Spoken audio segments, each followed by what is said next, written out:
Arrête, ne fais pas défiler. Il y a un miracle qui porte ton nom, programmé pour arriver dans ta vie, mais il y a une force qui parie sur ton inaction pour que tu le manques. Cette parole a été préparée spécifiquement pour cette raison, pour ce moment précis. Tu connais ce sentiment, celui d'être dans la salle d'attente de Dieu, regardant les autres être appelés pendant que ton tour semble ne jamais venir. Cette fatigue qui n'est pas seulement physique, ce poids sur tes épaules qui rend chaque matin plus lourd que le précédent. Ce n'est pas le sommeil qui te manque, c'est l'espérance qui s'érode silencieusement. Et cette érosion se manifeste dans chaque décision que tu reportes. Cette main qui reste figée sur la poignée de porte, ce téléphone que tu laisses sonner, ce « oui » que tu n'arrives pas à prononcer. Chaque choix devient une montagne, paralysé par la peur de prendre le mauvais chemin, de rater la seule bonne porte. Alors tu ne bouges pas pensant que la prudence est une vertu, alors qu'elle est devenue les barreaux de ta prison. Le soir, tu rentres à la maison et le silence est une entité vivante. Il est si lourd que tu pourrais presque entendre les conversations qui n'ont pas eu lieu, les « je t'aime » qui sont restés coincés dans la gorge. Tu te sens comme un étranger dans ton propre foyer, où le poids de l'inexprimé rend l'atmosphère irrespirable. Et dans ce silence, tu te demandes si quelqu'un remarque même que tu es là. D'abord, je vais te montrer où tu as été, dans la salle d'attente de Dieu, regardant les autres être appelés pendant que ton tour semblait ne jamais venir, te convainquant que la patience était une vertu, alors qu'elle devenait une prison. Ensuite, je vais te livrer ici et maintenant 3 mots qui agiront comme des clés. Le 3e mot révélera pourquoi tu es arrivé jusqu'à cette vidéo, précisément aujourd'hui, et quel est le nom du rendez-vous que tu as failli manquer. Enfin, je scellerai cette heure en déclarant sur toi 3 nouveaux noms qui redéfiniront ton identité face au ciel. Et un avertissement. Si tu quittes cette vidéo avant la fin, tu pars sans le sceau et le miracle risque de passer sans s'arrêter, te laissant sur le quai une fois de plus. Et il y a une 4e chose que je vais placer dans tes mains avant que ce message ne se termine.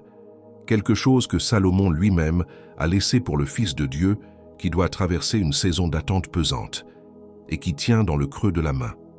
Ce n'est pas un livre à étudier. C'est un instrument pour soutenir le poids de l'hésitation. J'y reviendrai. Pour l'instant, garde cela. Avant de te livrer cette parole, j'ai besoin que tu comprennes quelque chose sur la nature même de cette attente, et précisément à ce sujet, sur cette main figée sur la poignée, sur ce téléphone que tu laisses sonner, sur ce train que tu regardes partir, il y a quelque chose que Salomon a enregistré, une clé de 2 minutes qui s'insère dans ton quotidien. Garde-la au fond de ta tête. Et si tu dois quitter cette vidéo avant la fin, cet instrument t'attend déjà dans le premier commentaire épinglé, juste ici en dessous. Mais je t'en prie, reste jusqu'au bout, car sans le contexte qui vient maintenant, la clé ne fonctionnera pas avec la même force dans ta main. As-tu déjà senti que cette hésitation n'est pas seulement humaine, mais spirituelle? Et si ce schéma de report était un signe qu'il existe une bataille contre le but que Dieu a placé sur ta vie? Tandis que beaucoup tentent d'expliquer cela comme de la fatigue ou un manque de discipline, peu réalisent que l'adversaire n'attaque pas pour ce que tu as ou ce que tu as fait, mais pour ce que Dieu est en train de construire à travers toi. Mais si le vrai motif de cette hésitation résidait justement dans ce que tu n'as pas encore réussi à voir de ta propre vie? Maintenant, réfléchis avec moi. Et si tout ce que tu as traversé jusqu'à aujourd'hui, la porte que tu n'as pas ouverte, l'appel que tu n'as pas pris, le train que tu as laissé passer, était la réponse à cette question que tu portes depuis des années? Mon Dieu, quand sera mon tour? C'est en cherchant des réponses à cela que j'ai trouvé ce guide numérique appelé le Code de la sagesse de Salomon. Ce guide n'est pas une simple lecture, c'est une clé de compréhension spirituelle, un outil conçu pour ceux qui veulent de voir au-delà des apparences, cesser de traiter l'hésitation comme de la prudence et comprendre pourquoi l'esprit de report attaque avec tant de force ceux qui portent une marque de Dieu. Plusieurs élus ici sur la chaîne ont déjà senti l'appel de cet instrument, mais n'ont pas encore pris la décision de télécharger le guide numérique. Télécharge-le maintenant, il est disponible dans le premier commentaire épinglé. Si tu es l'un des premiers à le télécharger, reviens ici et écris « Amen ». Ce sera ton acte de foi, et aujourd'hui même. Dieu pourrait te montrer la raison pour laquelle l'érosion silencieuse de ton espérance s'est levée contre ta vie. Avant que je te donne la parole clé, j'ai besoin que tu reconnaisses 5 choses qui se passent en toi et autour de toi en ce moment. Ne les considère pas comme des prédictions, mais comme des miroirs. Si je décris correctement au moins 3 de ces situations, alors toi et moi saurons pourquoi tu as arrêté de faire défiler cette vidéo précisément ici. Le premier signe est celui du seuil immobile. Tu te retrouves souvent physiquement arrêté devant une porte, une voiture, sur le point de prendre une décision, comme si une force invisible te retenait. Ce n'est pas de la fatigue, c'est une résistance. Tu penses que c'est de l'indécision, mais c'est un champ de bataille spirituel. Ton corps s'arrête parce que ton esprit est en guerre, suspendu entre le monde que tu connais et celui auquel Dieu t'appelle. Chaque seuil non franchi est une prière non exaucée qui prend du poids. Le deuxième signe est celui de l'écho vide. Tu poses une question à Dieu dans la prière, peut-être la même depuis des années, et le silence qui suit te semble être une réponse négative. Tu l'as interprété comme un non, un rejet, un abandon, mais ce n'est pas une absence de réponse, c'est un test. C'est Dieu qui se tait pour voir si tu vas bouger par la foi, sans le soutien d'une réponse audible. Le silence n'est pas le signe de son absence, c'est l'arène où ta foi doit devenir une action. Le troisième signe est celui de l'album photo. Tu te surprends, souvent tard le soir, quand tout est calme, à regarder de vieilles photos de famille. Non pas avec une douce nostalgie, mais avec un sentiment de perte aiguë, une douleur sourde à la poitrine. C'est un mardi soir ordinaire, et tu es seul avec ces images, te demandant où est passée la joie, la complicité, la vie qui semblait si pleine. Tu as l'impression que le bonheur est un pays lointain dont tu as été exilé, et ces photos sont les seuls souvenirs qui te restent d'une terre à laquelle tu n'appartiens plus. Et concernant ces photos que tu regardes en silence la nuit, te demandant où est passée la joie, j'ai déjà laissé l'instrument t'attendre dans le premier commentaire épinglé. Si tu dois partir avant la fin, il est là. Mais reste, car le nom hébreu de ce qui t'arrive n'a pas encore été prononcé. Et avant que je passe au 4e et au 5e signe, une brève pause. Et au-delà de notre livre numérique, élu, tu as ici une autre façon de fortifier ce message qui est arrivé chez toi aujourd'hui, et de le faire arriver à de plus en plus d'élus comme toi. Nous ne recevons pas un centime pour chaque parole que je te livre ici sur la chaîne chaque jour. Comme moyen pour toi de rendre quelque chose de ce que tu reçois ici, nous gardons ouvert un lien de don volontaire, juste en dessous du livre numérique, dans le premier commentaire épinglé. Toute somme qui tient dans ta main aujourd'hui, toute somme que ton cœur indique, c'est cela qui maintient notre chaîne debout. C'est cela qui fait arriver le prochain message à une autre personne qui en a besoin, exactement comme tu en avais besoin. Je t'attends là-bas, élu.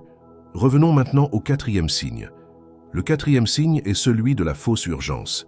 Chaque fois que tu te décides enfin à aborder une question spirituelle, à prendre ce temps de prière que tu remets à plus tard, ou à commencer cette lecture biblique, une urgence matérielle et triviale apparaît de nulle part pour réclamer ton attention immédiate. Un appel téléphonique sans importance, un email qui semble critique, une tâche ménagère qui devient soudainement la chose la plus importante au monde. Ce n'est pas une coïncidence, c'est une tactique de diversion. L'adversaire sait que si tu obtiens ne serait-ce que 5 minutes de clarté spirituelle, son emprise sur toi commencera à se briser. Le 5e signe est celui du soupir inconscient. Tes proches, ton conjoint, tes enfants ou même un collègue t'ont déjà fait la remarque. Pourquoi tu soupires tout le temps? Tu ne t'en rends même pas compte. Ce n'est pas ton corps qui manque d'air, c'est ton esprit qui suffoque dans la prison de l'attente. Ce soupir est une prière que ton âme fait sans que tes lèvres ne bougent. C'est le son de l'espérance qui se dégonfle jour après jour, un report à la fois. Ces 5 signes que tu viens de reconnaître, ce ne sont pas les symptômes de ton effondrement. Ce sont les contractions d'un accouchement spirituel. Ce sont les signes avant-coureurs d'un réveil. L'ennemi les interprète comme une victoire pour lui, mais Dieu les utilise pour te montrer qu'il est temps. Et le nom de ce qui est en train de naître en toi, le nom de ce rendez-vous que tu as failli manquer, est contenu dans une seule parole hébraïque. Avant de te montrer l'instrument que Salomon a laissé pour le jour ordinaire, je dois te donner le nom hébreu de ce que tu portes, car l'instrument n'a de sens qu'une fois que tu connais le nom. Et il y a un mot en hébreu qui définit précisément l'état dans lequel tu vis, un mot qui recontextualise tout ce que je viens de décrire. Il y a un mot dans l'hébreu original qui change tout ce que tu pensais savoir. Et ce qui vient maintenant va t'expliquer pourquoi tout est arrivé dans cet ordre précis. Et porter ce poids, le poids de ce nom que tu ne connais pas encore, seul pour une nuit de plus. Ce n'est pas ce que Salomon a préparé pour toi. Il a préparé autre chose. Et cette autre chose est ce que je vais te remettre maintenant. Ce n'est pas de la théorie, c'est un instrument. Le code de la sagesse de Salomon est l'instrument que Salomon a laissé pour le Fils de Dieu qui a besoin de traverser le jour ordinaire sans perdre ce qu'il a reçu dans l'intimité. Quand tu dis « demain » pour la 3e fois de la semaine, déchirant une autre page du calendrier de Dieu pour ta vie, tu as besoin de cet instrument pour cesser de traiter l'hésitation comme de la prudence. Quand tu rentres à la maison et que le silence est si lourd que tu peux entendre les opportunités que tu as manquées s'évaporer, tu as besoin de cet instrument pour ne plus jamais avoir à te demander si tu es au bon endroit, au bon moment. Quand tu traites un autre signe de Dieu comme une coïncidence et que ton esprit désapprend un peu plus à reconnaître un miracle qui frappe à ta porte, tu as besoin de cet instrument pour réapprendre la langue du ciel dans le quotidien. Et si tu sens en ce moment que c'est exactement ce dont tu as besoin, avant même que je continue, pose ton pouce maintenant sur le lien dans le premier commentaire épinglé. Ne clique pas encore, pose juste ton pouce, sans le poids de la décision avant de prendre la décision. Ce n'est pas une méthode pour en faire plus, c'est un instrument pour soutenir plus.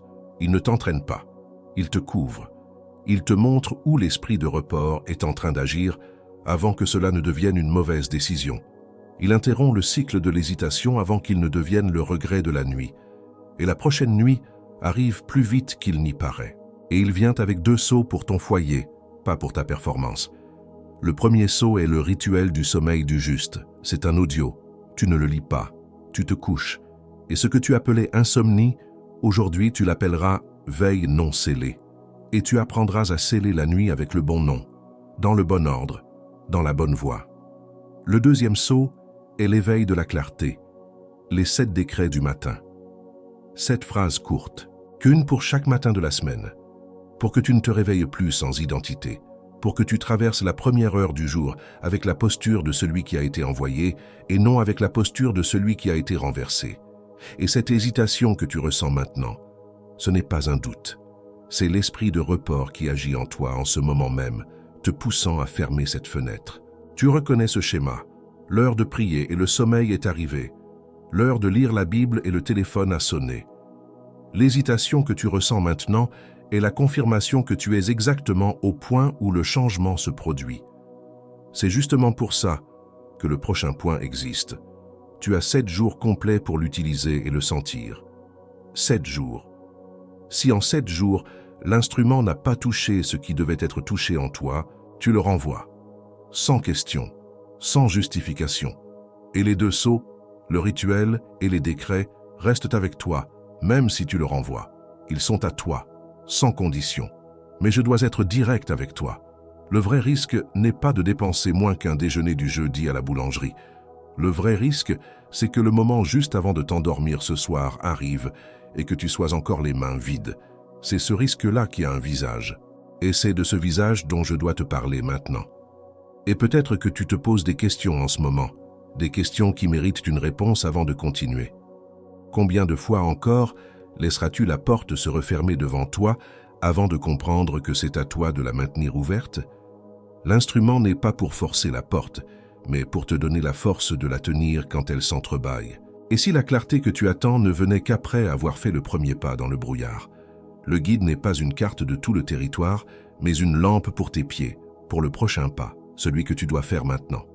N'est-il pas plus risqué de rester là où tu es et de garantir que rien ne changera plutôt que de risquer de suivre cette voie? Rester immobile est la seule décision qui garantit un résultat que tu connais déjà.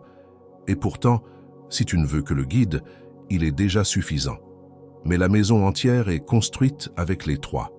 Une femme de 38 ans, professionnelle indépendante sans enfant, a commencé à utiliser le guide après des mois, à sentir sa main se figer sur la poignée de sa porte d'entrée chaque matin. Dans la première semaine, elle a simplement appliqué le premier décret chaque matin avant de sortir. Elle m'a écrit une seule phrase. Je pensais que c'était de l'anxiété. c'était en fait une autorité qui n'était pas assumée.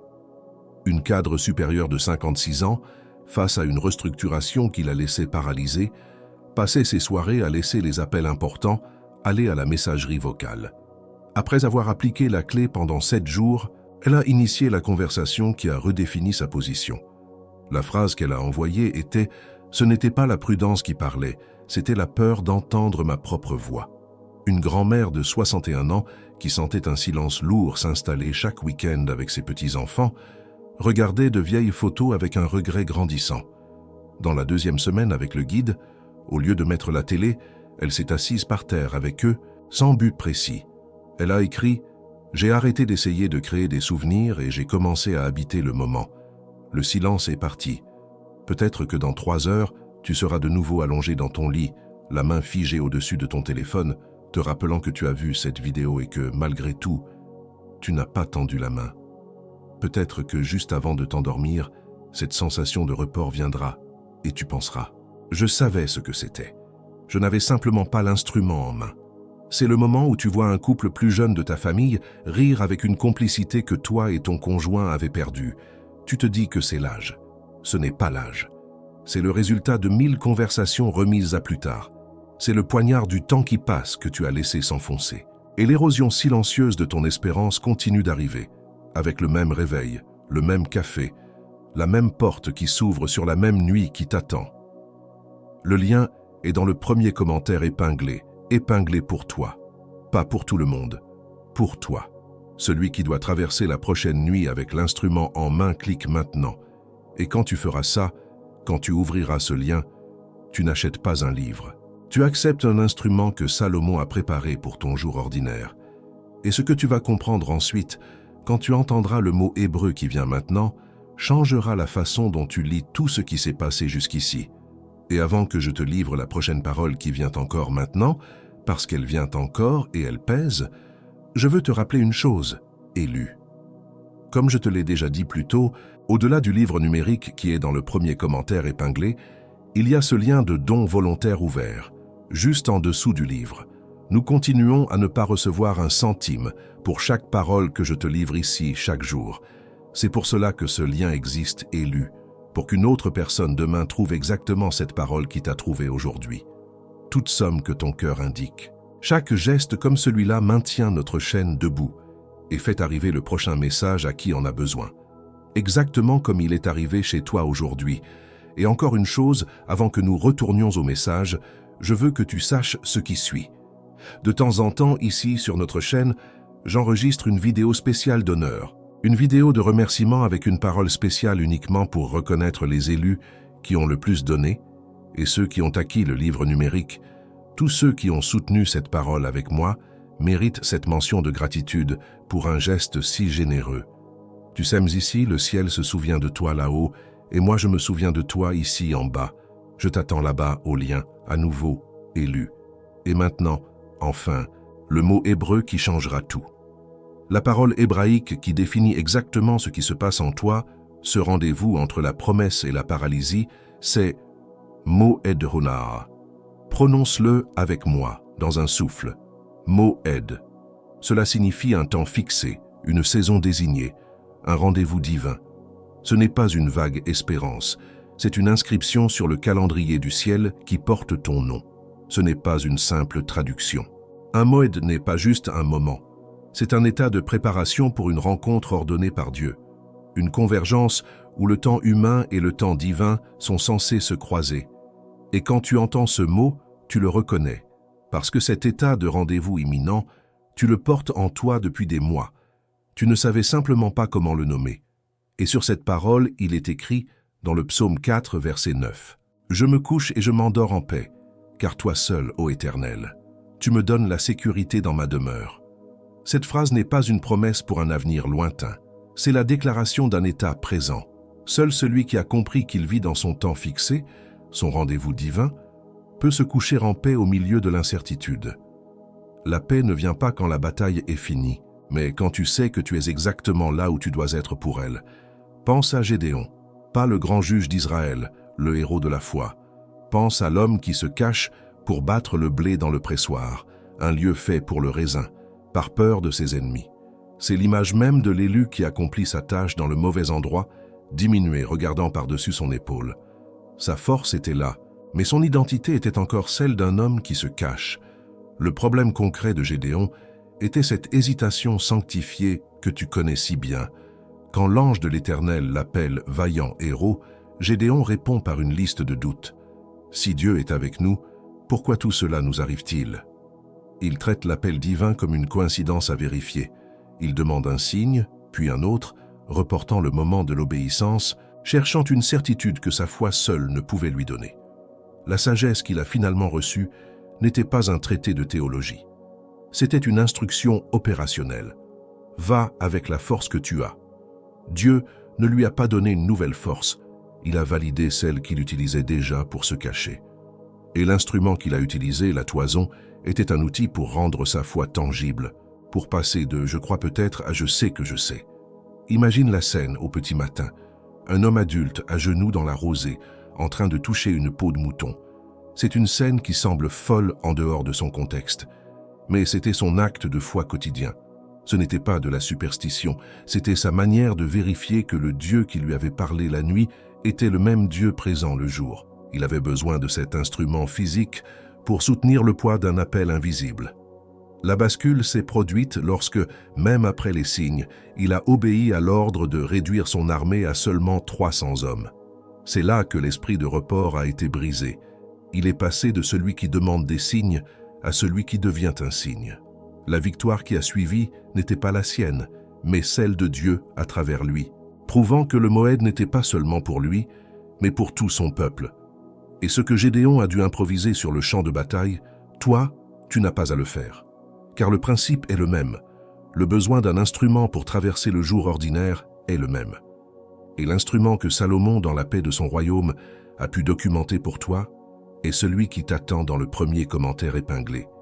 Gédéon a dû trouver sa toison. La tienne a déjà été préparée. Tu te souviens de l'instrument dont je t'ai parlé au début de cette vidéo? Celui que Salomon a laissé pour soutenir le poids de l'hésitation? Ce nom que tu viens de recevoir, c'est le nom du rendez-vous. Mais l'instrument de Salomon, c'est le moyen de t'y présenter. Sans lui, connaître le nom du rendez-vous ne fait qu'augmenter l'angoisse de le rater. Et maintenant que tu as le nom du temps dans lequel tu te trouves, je dois te donner 3 choses pour y marcher. D'abord, un résumé simple de ce qui est arrivé jusqu'ici pour que tu ne l'oublies pas. Ensuite, le type de ton appel, car tous ne sont pas appelés de la même manière. Et enfin, 3 nouveaux noms qui t'accompagneront jusqu'à la fin de cette année.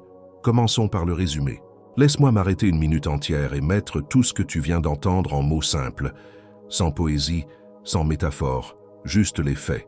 Fait 1, il existe un esprit appelé l'esprit de report et son travail est de sacraliser ton hésitation, de la faire passer pour de la prudence. Fait 2, il fait cela en dévaluant la notion de ton moed, ton rendez-vous divin, le transformant d'un temps fixé à une vague espérance. Fait 3, Gédéon a été presque consumé par exactement la même chose. Ce n'est pas de la théorie, c'est une histoire vécue. Fait 4, ta prudence, si elle n'est pas remise en question, risque de devenir la sentence qui garantit l'érosion silencieuse de ton espérance, le dommage qui continue d'arriver. Maintenant, ceci dit, passons au type de ton appel. Il y a principalement 3 types de vocations que l'esprit de report attaque en ce moment. Chacune est ciblée d'une manière spécifique. Tu appartiens à l'un de ces types, et quand je le nommerai, tu le reconnaîtras instantanément à la réaction de ton propre esprit. Le premier est le portier. C'est celui qui est posté à une porte et qui doit l'ouvrir au bon moment. Son combat n'est pas de trouver la porte, mais d'avoir l'autorité de tourner la poignée. L'ennemi l'attaque par un sentiment d'illégitimité, lui murmurant qu'il n'a pas la permission, qu'il doit attendre un signe de plus. Est-ce que tu te reconnais debout devant des portes ouvertes que tu n'oses pas franchir? Le deuxième est le réceptionniste. C'est celui qui doit décrocher l'appel divin avant qu'il ne soit redirigé. Son téléphone spirituel sonne, mais il le laisse aller à la messagerie, submergé par le bruit des autres appels urgents mais insignifiants. Sa bataille est celle de la priorité. L'ennemi le bombarde de distractions pour qu'il manque l'appel unique qui compte. Est-ce que le son d'un appel manqué résonne dans tes nuits? Le troisième est l'héritier différé. Son héritage l'attend, les coffres sont pleins, le testament est lu, mais il n'a pas encore signé les papiers. Il vit en dessous de ses moyens spirituels, non pas parce qu'il est pauvre, mais parce qu'il n'a pas encore réclamé ce qui lui appartient. L'ennemi l'attaque avec une fausse humilité, lui faisant croire que désirer son héritage est de l'arrogance. Te sens-tu riche en promesses, mais pauvre en possession? Tu sens l'intensité de ce qui se passe maintenant. Cette contraction dans ta poitrine quand j'ai décrit le portier, cette chaleur qui est montée quand j'ai parlé de l'héritier. Ce n'est pas le signe que quelque chose ne va pas chez toi. C'est le signe de la capacité que tu as à te transformer. L'intensité de l'attaque est proportionnelle à la capacité de la percée. Celui qui ressent faiblement aura une percée faible. Celui qui ressent fortement aura une percée forte. Et sur ton type, le ciel a déjà scellé 3 noms. 3 noms qui t'accompagneront jusqu'à la fin de cette année, donnant un contour à ton identité lorsque le cycle tentera de te dissoudre. Le premier nom est porteur de la clé. Tu as passé assez de temps à garder le seuil. Tu as regardé les autres entrer et sortir. Ton temps de veilleur est terminé. Dieu ne te donne pas la permission de franchir la porte. Il te donne la clé de la maison. Tu n'es plus celui qui attend, tu es celui qui ouvre. Et l'instrument de Salomon dans ta main n'est pas pour forcer la serrure. C'est pour te rappeler que la clé a déjà été forgée pour toi. Le deuxième nom est architecte du pont. Tu as vécu sur une rive, regardant la rive de la promesse de l'autre côté. Tu as prié pour qu'un pont apparaisse. Le ciel te dit aujourd'hui que tu n'es pas celui qui traverse le pont, tu es celui qui le construit. Chaque acte d'obéissance, chaque oui que tu prononces malgré l'hésitation, est une pierre que tu poses. Tu es l'architecte du pont entre la promesse reçue et la réalité manifestée. Le troisième nom est sentinelle de l'aube. Ton poste n'est pas pendant le jour, mais à la fin de la nuit. C'est pourquoi tu as connu cette obscurité si profondément. Tu n'as pas été abandonné dans la nuit. Tu y as été posté. Tu es une sentinelle, envoyée pour veiller, non pas par peur, mais avec la certitude que le jour du miracle est sur le point de se lever. Et quand les autres se réveilleront, tu seras le premier à annoncer « Le jour est là ». La vulnérabilité du porteur de la clé, le premier nom, est qu'il peut tenir la clé dans sa main et pourtant attendre une permission extérieure pour l'insérer dans la serrure. Sa force de voir l'opportunité devient sa faiblesse s'il croit toujours qu'il est un simple gardien. Et ce que Salomon a laissé pour toi pour couvrir cette vulnérabilité n'est pas un livre à lire, c'est un rituel appliqué. C'est pour cela que le code de la sagesse de Salomon est accompagné du rituel du sommeil et des décrets du matin. L'un pour sceller la nuit contre le doute, l'autre pour ouvrir le jour avec autorité, pour que tu ne tiennes plus jamais la clé sans te souvenir que tu es le propriétaire. Le lien pour le code est dans le premier commentaire épinglé. Ne pas l'acquérir n'est pas une option pour celui qui a reçu la clé, car une clé non utilisée n'est qu'un poids mort dans la poche. Il y a encore 3 choses qui doivent être dites avant que je ne t'envoie. Si l'un de ces 3 noms t'a frappé plus fort, écris le numéro ci-dessous. 1, 2 ou 3. Ce sera ton premier acte en tant que celui qui ne demande plus la permission. Mais avant de t'envoyer, et parce que tu as reçu 3 noms de guerre, tu dois connaître les 3 tactiques que l'adversaire va utiliser contre eux, précisément dans les prochaines 72 heures. Reconnais-les et tu les neutraliseras. Ignore-les et ces noms ne seront que des titres vides. La première tactique est le miroir comparatif. L'ennemi va placer devant tes yeux, sur tes réseaux sociaux, dans tes conversations, le calendrier de quelqu'un d'autre. Il te montrera la promotion d'un collègue, le mariage d'un ami, la percée d'un autre croyant. Et il te murmurera, « Tu vois, leur Moed est arrivé, le tien est passé, tu es en retard. » Il veut que tu mesures ton temps fixé par Dieu à l'aune du temps des autres pour te voler la joie de ta propre saison. La deuxième tactique est l'interprétation du silence.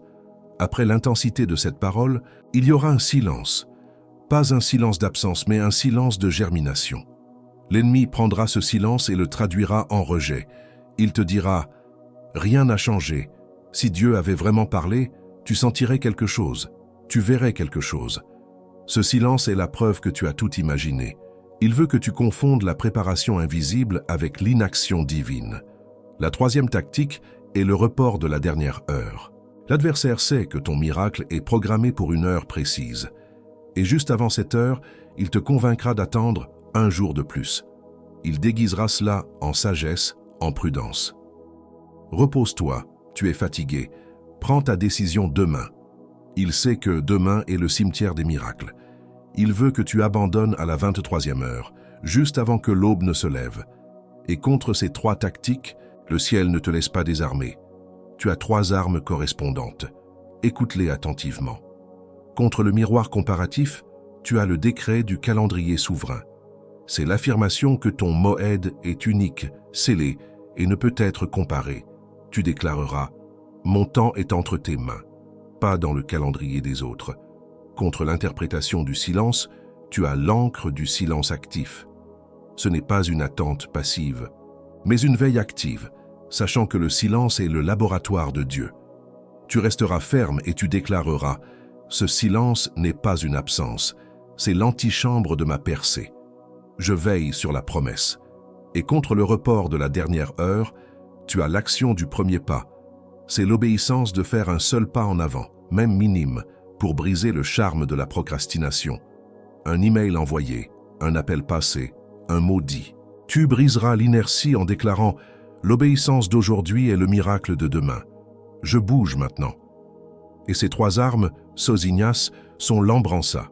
Comme instrumento, virant cobertura. Reconnaître le cycle de l'hésitation sacralisée sans avoir l'instrument que Salomon a laissé et recevoir le diagnostic sans le traitement. C'est se réveiller face au problème sans le remède sur la table de chevet. Et encore plus, il existe 4 portails au-delà de ces 3 que je ne peux pas ouvrir ici. Non par manque de temps. Par densité, chacun a besoin de sa propre page avec la contre-arme exacte. Et pendant que je ne livre pas ces 4 ici, l'esprit de report les connaît tous. Le guide les livre. C'est pour ça que le code de la sagesse de Salomon est pour toi. Quand tu sens cette fatigue soudaine, juste au moment où tu allais prendre une décision importante. Quand une distraction urgente apparaît de nulle part pour t'empêcher d'avoir ce temps de prière. Quand la voix de la raison te semble étrangement pessimiste, te listant toutes les raisons pour lesquelles ça ne marchera pas. La reconnaissance sans l'instrument te laisse où tu as toujours été. Connaissant le nom mais les mains vides. Et c'est pourquoi il existe un dernier obstacle qui doit être nommé avant que tu ne dises « Amen ». C'est un obstacle qui n'est pas extérieur. Il est en toi. C'est la voix subtile et pieuse de la peur de paraître ingrat. Elle te dit que désirer ardemment ce miracle, le réclamer avec cette intensité, c'est manquer de gratitude pour ce que Dieu t'a déjà donné. C'est une fausse humilité, la plus dangereuse des idoles, qui te fait croire que la stagnation est une forme de contentement spirituel. Elle te maintient en cage en te faisant croire que tu chantes pour remercier le gardien. Mais avant que je te libère, il y a un dernier point. Maintenant, où que tu sois, je veux que tu fermes les yeux. Ne les ferme pas à moitié. Ferme-les complètement. Et pose ta main droite sur ta poitrine, sur ton cœur. Nous allons prier. Mais pas la prière que tu as l'habitude de faire. C'est une prière de libération. Père, au nom de celui qui est mort et ressuscité, je me tiens devant toi non pas pour moi, mais pour celui ou celle qui écoute cette parole. Je te remets la fatigue qui s'est accumulée ces derniers mois, la fatigue du corps qui se traduit par un poids sur les épaules, la fatigue de l'âme qui se traduit par une espérance qui s'effrite, la fatigue de l'esprit qui se traduit par un silence face à tes promesses. Je confesse ce soir que nous sommes fatigués, et je reçois maintenant ta force en échange de notre épuisement. Et dans cette force, je déclare, je ne retournerai pas en arrière, je ne reculerai pas, je n'abandonnerai pas 24 heures avant le tournant. Je refuse de céder à la tentation de la comparaison. Je brise chaque miroir que l'ennemi a placé devant moi pour me faire croire que mon calendrier est en retard. Je décrète que mon moed est parfait, qu'il est scellé et qu'il arrive à l'heure divine, pas à l'heure des hommes. Je te libère de la peur de paraître ingrat. C'est la chaîne la plus subtile. La peur qu'en désirant ardemment ce miracle, tu dises à Dieu que ce qu'il a déjà fait n'était pas suffisant. C'est un mensonge. Ton attention et ton adoration. Ta reconnaissance immédiate de ce moment est le plus grand acte de gratitude. C'est dire, Père, je valorise tellement ce qui vient de toi que je refuse de le laisser dans la salle d'attente. Déclare cela à voix basse maintenant. Mon attention et mon adoration. Et je reçois maintenant les 3 noms qui ont été scellés sur moi. Porteur de la clé, architecte du pont, sentinelle de l'aube. Pas pour que je m'en vante, pour que je me souvienne. pour que je traverse ce qui vient avec ces noms dans ma bouche, dans ma posture, sur ma poitrine. Je ne suis plus celui qui attend, je suis celui qui a été envoyé. Et avant la voix qui vient maintenant, j'ai besoin que tu entendes une chose. L'intensité de ce que tu as traversé ces derniers mois n'est pas la preuve que quelque chose ne va pas chez toi. C'est la preuve que tu es exactement là où tu as toujours su que tu étais. Quelqu'un qui porte quelque chose d'assez grand pour que l'ennemi veuille le faire taire. Tu n'as pas été attaqué par hasard. Tu as été attaqué précisément là où ton identité a l'intention de se manifester avec le plus de force. Plus l'attaque a été lourde, plus tu es dangereux pour le royaume des ténèbres. La pression que tu as sentie n'était pas un signe de faiblesse. C'était un signe de proximité, la proximité du tournant. Si cela te touche maintenant, écris ci-dessous « Je reçois le tournant ». Je t'ai vu cette nuit-là, la main figée sur ton téléphone, faisant défiler les images d'une vie qui ne semblait plus être la tienne. Ton souffle court, ton cœur lourd. Je t'ai vu ce matin, arrêté devant la porte, le poids du jour à venir te clouant sur place, te demandant où tu allais trouver la force de faire un pas de plus. Je n'ai jamais détourné le regard, je n'ai jamais perdu ta trace dans la foule. La place à ma table, celle qui porte ton nom, n'a jamais été offerte à quelqu'un d'autre. Elle a été gardée, chauffée, attendant ton retour. Le silence que tu as ressenti n'était pas mon absence, c'était l'espace que je créais pour que tu puisses entendre ta propre fin de moi. Ce que tu appelais hésitation, je l'appelais délibération, le temps de peser le coup. Ce que tu appelais solitude, je l'appelais le désert, le lieu de la rencontre authentique. Et ce que tu appelais la peur de rater le coche, je l'appelais le dernier ajustement avant le rendez-vous. Ton nom est gravé dans la paume de mes mains. Pas écrit à l'encre, mais gravé, de sorte qu'il ne puisse jamais être effacé. La chaise est à toi, la place est à toi, l'héritage est à toi. L'honneur n'a jamais été retenu. Il a simplement attendu le jour de ton acceptation. Et ce jour, c'est aujourd'hui. Et il y a une voix qui parle maintenant en toi. Une voix qui dit « Ce n'est pas pour moi, c'est pour quelqu'un qui a plus de foi. » J'ai besoin que tu m'entendes, maintenant. Tu as la permission. Tu as la permission de recevoir ce que tu n'as pas mérité. Tu as la permission d'occuper la chaise à table sans avoir à te justifier. Tu as la permission de laisser mourir la version de toi qui avait besoin de souffrir pour se sentir digne. Salomon n'a pas préparé cet instrument pour ceux qui sont déjà prêts. Il l'a préparé pour ceux qui sont fatigués. Et celui qui est fatigué, c'est toi, maintenant. Je tends maintenant ma main vers ta maison et je décrète une couverture de scellement sur tout ce qui t'appartient. Sur ta table, afin que chaque repas soit un acte de communion et non d'anxiété, et que les conversations qui s'y déroulent soient assaisonnées de la sagesse d'en haut. Je déclare une couverture sur tes enfants et ton conjoint, si tu en as. Que ton obéissance de ce soir devienne un manteau de protection sur eux, qu'ils sentent l'atmosphère de ta maison changer, le poids s'en aller, la légèreté de la présence de Dieu entrer. Et je décrète une couverture sur ton travail, sur tes mains, sur chaque projet et chaque opportunité. Que la reconnaissance de ton hésitation sacralisée déverrouille l'autorité dans tes décisions. Que ton obéissance immédiate devienne ta plus grande qualification aux yeux des hommes et aux yeux de Dieu. Tu es engagé, tu es commissionné, tu es envoyé, tu es engagé, tu es commissionné, tu es envoyé, tu es engagé, tu es commissionné, tu es envoyé. Avant que je ne te libère, je veux que tu marches avec moi jusqu'à une pièce que tu n'as pas encore vue avec tes yeux physiques. Ne force rien. Laisse simplement l'image venir à toi. Il y a une longue table. Une lumière vient d'un endroit que tu ne peux identifier. Il y a des gens à cette table, certains que tu as aimés, d'autres que tu n'as pas encore rencontrés. Leur visage te semble familier, comme une famille perdue et retrouvée. Et il y a une chaise près du bout de la table, vide. La forme de ton corps y est comme sculptée. Le bois se souvient de toi. Gédéon est à la tête de la table. Tu ne crées pas cette scène, tu t'en souviens. La chaise a toujours été la tienne. Il ne manquait que toi. Ne dis pas encore « Amen ». Reste dans ceci un moment, sans le poids de ce qui vient d'arriver, la gravité de la reconnaissance, le soulagement de la destination. Maintenant, tu peux dire « Amen ».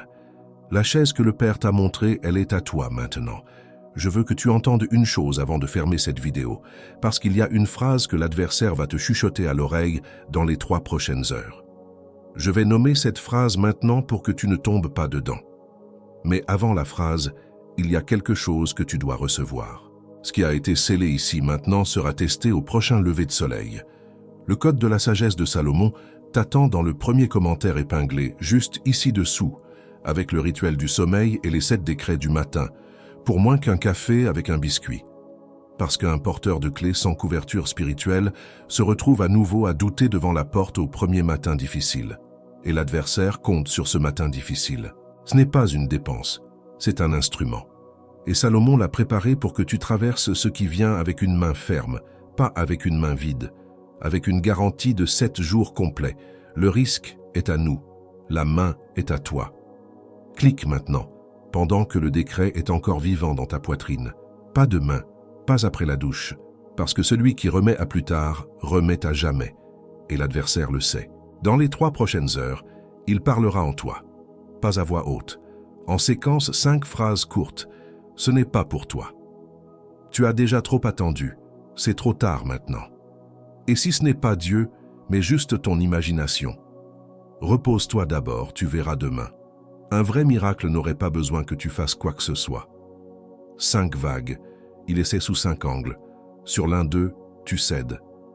Aujourd'hui, maintenant, avant la prochaine nuit blanche, pas après. Aujourd'hui. Et Salomon te soutiendra. Et maintenant, le dernier mot de cette vidéo. Et dans la prochaine parole que j'apporterai sur cette chaîne, je te livrerai les 3 sceaux contre l'esprit de report.